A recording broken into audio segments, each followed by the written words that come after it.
यह सुनने के बाद मंत्री पुत्र ने मन ही मन एक योजना बनाई। वह ब्राह्मण से विदा लेकर नगर के बाहर आ गया। फिर फकीर चंद का वेश बनाकर पुण्य नगर में लौट आया। हाथ में पेड़ की एक डाल लेकर बुढ़िया के घर के सामने उछल उछल कर नाचने लगा। फकीर चंद की आवाज सुनकर बुढ़िया बहुत खुश हुई। वह समझ न सकी कि मंत्री पुत्र फकीर चंद के वेश में आया है। खुश होकर बोली, लगता है भगवान ने मेरी सुन ली।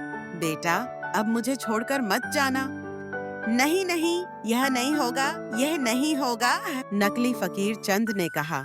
बुढ़िया बोली, मेरे साथ रहो, राजा की बेटी के साथ तुम्हारा विवाह कराऊंगी। फकीर चंद शादी के लिए राजी हो गया। बुढ़िया ने कहा, तालाब से निकली झलकन्या को पकड़कर लाई हूँ, देखने चलोगे? जाऊंगा जाऊंगा, नाचते नाचते फकीर चंद ने कहा। सांप के सिर की मणि देखोगे? बुढ़िया ने पूछा। देखूंगा देखूंगा, उसने कहा।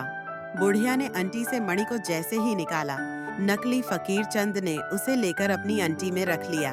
बुढ़िया इतनी खुश थी कि उसका ध्यान उस ओर गया ही नहीं। वह फकीर चंद को राजमहल ले गई। जिस कमरे में राजकन्या थी, उसने उसे उसी कमरे में बैठा दिया। शाम होने पर उसने उससे चलने के लिए कहा, लेकिन वह चलने के लिए तैयार नहीं हुआ।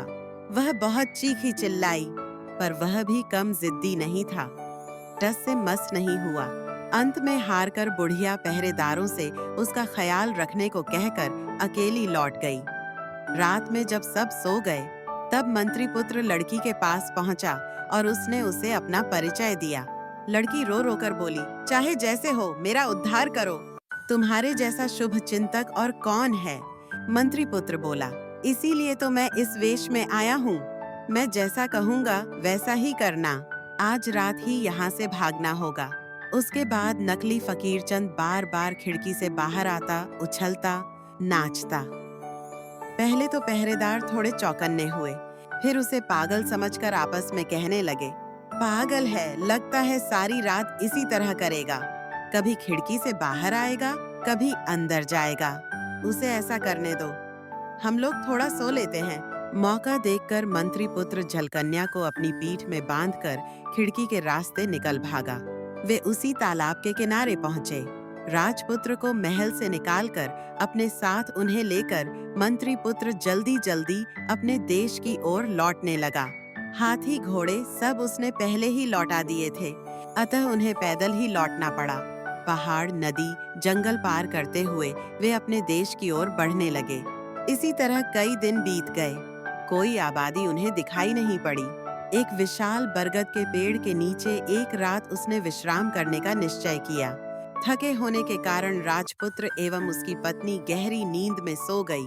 मंत्री पुत्र पहरा देने के लिए जगा रहा। उस पेड़ पर एक चिढ़ा और चिड़ी का बसेरा था। मंत्री पुत्र ने दोनों को बातें करते हुए सुना।